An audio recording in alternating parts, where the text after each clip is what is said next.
abbiamo anche persone che si sono venute a bucare qui.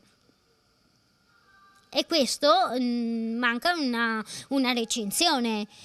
Manca anche perché abbiamo famiglie con bambini, anche piccoli, e giustamente il piazzale lo utilizziamo molto. Il tossicodipendente, sorpreso a bucarsi in pieno giorno e proprio davanti ai suoi occhi, è la sconvolgente denuncia di una delle residenti della Gazzera. Vive nel complesso delle case di Via Fuin, assegnate con contratto di social housing dalla cosiddetta IVE, cioè l'immobiliare veneziana, controllata dal comune per il 99,45%.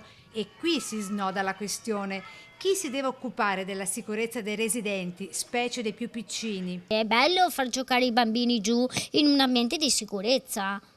Il problema però è che non sappiamo tuttora neanche le spese condominiali a quanto ammontano. Tante le cose che non vanno, dall'assenza della recinzione di piano terra e del verde condominiale al promesso garage diventato poi posto auto, sempre allagato, fino al fotovoltaico che c'è ma è incompleto e non garantisce la primaria corrente elettrica. Comporta che non sempre ho l'acqua calda, specialmente al mattino.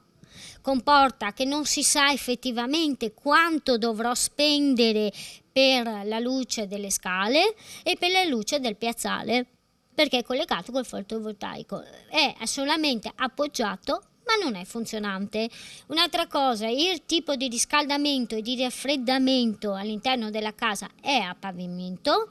Il problema però che è sì predisposto a livello di tubi ma non è funzionante perché il motore esterno non è stato fatto. Non c'è. Non c'è. Insomma, per usare una parafrasi, qui era stata promessa una Ferrari ma di fatto consegnata senza il motore, questione che presto approderà in consiglio comunale con un'interrogazione della leghista Tosi. È assolutamente indispensabile chiedere delle recinzioni perché bisogna tutelare la sicurezza in questi immobili, specialmente quelli situati al pian terreno. E poi c'è la storia del boschetto abbandonato e incolto a 2 passi dalle case e meta di balordi e sbandati. Devo appurare se il bosco è di proprietà del comune o se è proprietà privata.